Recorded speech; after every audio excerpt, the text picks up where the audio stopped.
नमस्कार. आज आपण there is and there are याच्यामध्ये डिफरन्स काय एक्झॅक्टली ते आपण बघणार आहोत. बघा, देअर इज आपण यूज करतो फॉर सिंग्युलर नाउन्स. यस, एकच वचनी नाउन असेल तर we use there is. And then there are it's for plural nouns. Plural means एकापेक्षा जास्त असेल, सो देअर आर. आता exactly there are there is का यूज करायचं? So we use it to show the presence or existence of something. कशाच्या कुठल्या तरी गोष्टीचं एक्झिस्टन्स कुठल्या तरी प्लेसवर आहे हे सांगण्यासाठी आपण देर इज किंवा देर आर यूज करतो. Yes, there is a phone on table, अशा प्रकारे. सो सी, बघा आता देर इजचं स्ट्रक्चर. देर इज आणि सिंग्युलर नाउन. ऑफकोर्स याच्यासोबत एकच नाउन येणार आहे, कारण की इज आपण यूज केलेले आहे आणि इज आपण फॉर सिंग्युलर नाउनसाठी आपण यूज करतो. यस, कशासाठी यूज करतो? सिंग्युलर नाउनसाठी. आणि there are it is use for plural noun. Plural म्हणजे काय? एकापेक्षा जास्त. यस, एकापेक्षा अधिक असेल, मग दोन जरी असेल तर आपण यूज करणार there are. So let see,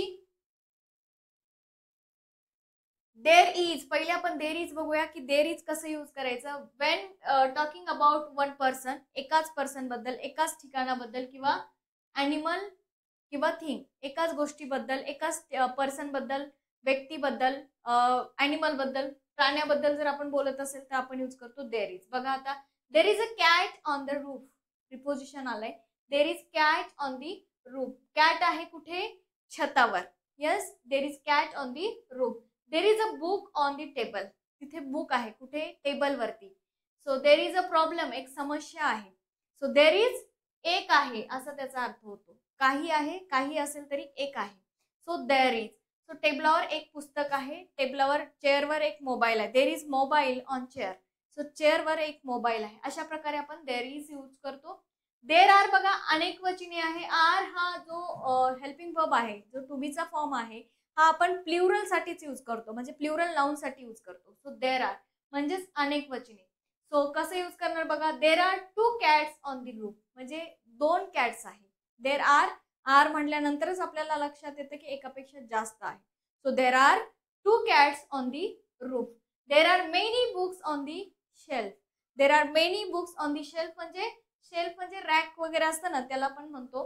so तिथे खूप सारे पुस्तकं आहेत. There are some students in the class. क्लासमध्ये स्टुडंट्स आहेत. सम म्हणजे काही, राईट, काही सुद्धा आपण म्हणतो. So there are some students in the class म्हणजे एक पेक्षा नक्की जास्त आहे. देर आर याचा मिनिंग होतं असलेले, आहेत किंवा आहेत. ओके, सो अशा प्रकारे देर इज आणि देर आर आपण यूज करतो. बघा आता निगेटिव्ह मध्ये कसं यूज करणार आहे. यस, तर निगेटिव्ह मध्ये बघा, तुम्ही जेव्हा इज सोबत निगेटिव्ह करतात, देर इज नॉट किंवा देर इझंट. म्हणजे जर आपण शॉर्ट मध्ये बघितलं तर देर इझंट, इज नॉटचं इझंट होतं. Okay, there isn't any milk in the fridge.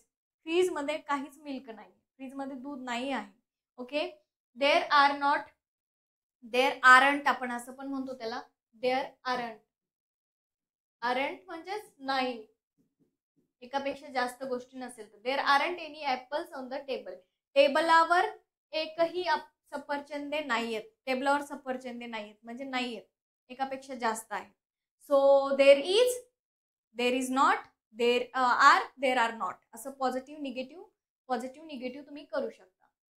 आता इंट्रोगेटिव्ह सेंटेन्स म्हणजेच काय? प्रश्नार्थक वाक्य जेव्हा आपण करतो देर सोबत, तर कशा करायचं बघा. तर कुठल्याही इंट्रोगेटिव्ह सेंटेन्सचा एक रूल आहे, लक्षात असू द्या.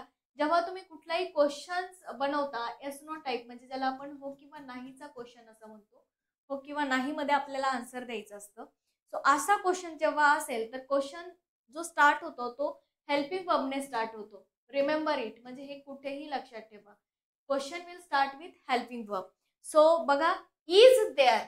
Yes, is there a hospital nearby. जवळपास एखादं हॉस्पिटल आहे का? Is there a hospital nearby. So helping वर्बनेच क्वेश्चनची स्टार्ट होणार आहे. Remember it. So are there, आणि ह्या क्वेश्चनचा आन्सर कशाने देणार आहे तुम्ही? हो किंवा नाही ने. दुसरं एक्स्ट्रा तुम्हाला इथे आन्सर द्यायचंच नाही, हो किंवा नाही. Is there a hospital nearby, इथे जवळपास एखादं हॉस्पिटल आहे का? So how will you say that? Yes, there is a hospital nearby. जसं की आपण पॉझिटिव्ह बघितलं ना, there is, there are. So in that way only you have to answer it.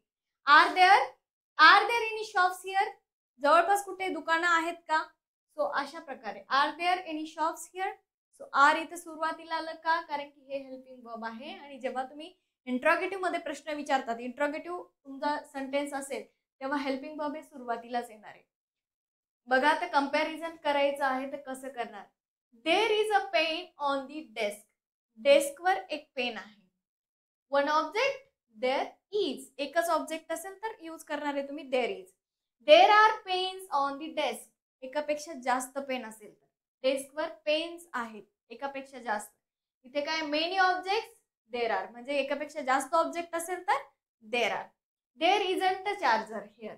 येथे चार्जर नाहीये, एक सुद्धा नाही. इजंट आहे म्हणजे नाहीये चार्जर, सिंगुलर, निगेटिव्ह सिंगुलर ज्याला आपण म्हणतो. There aren't people in the park. Yes, park मध्ये लोक नाहीत. प्ल्युरल आहे, negative plural. Is there a train at 5 PM. Yes, 5 वाजता ट्रेन आहे का. सिंगुलर क्वेश्चन, क्वेश्चन सुद्धा तुम्ही विचारू शकतात हो किंवा नाही मध्ये. Are there any buses. काही बसेस आहेत का. येस, सो हा प्ल्युरल क्वेश्चन झाला. So you just have to remember formula. Is there म्हणजे एकच ऑब्जेक्ट आहे, आर देअर म्हणजे एकापेक्षा जास्त ऑब्जेक्ट आहेत. सो बघा आता प्रॅक्टिस सेंटेन्सेस आपण प्रॅक्टिस घेऊया. There is a dog outside. Is a dog म्हणजे एकच डॉग आहे, तेथे एक बाहेर डॉग आहे. There are flowers in the garden. Garden मध्ये फ्लावर्स आहेत. There isn't any sugar in the jar. Jar मध्ये शुगर नाहीये. Are there any student in the room. क्लासमध्ये स्टुडंट्स आहेत का. There is a temple near my house. माझ्या घराजवळ temple आहे. सो अशा प्रकारे तुम्ही सेंटेन्स बनवू शकता with there is and there are. नक्कीच प्रॅक्टिस करा. जसं आपण इथे प्रॅक्टिकल सेंटेन्सेस बघितले, you also try to form. तुमच्या नियर बायला काय आहे तुमच्या आसपास. So use with that there is and there are. Thank you.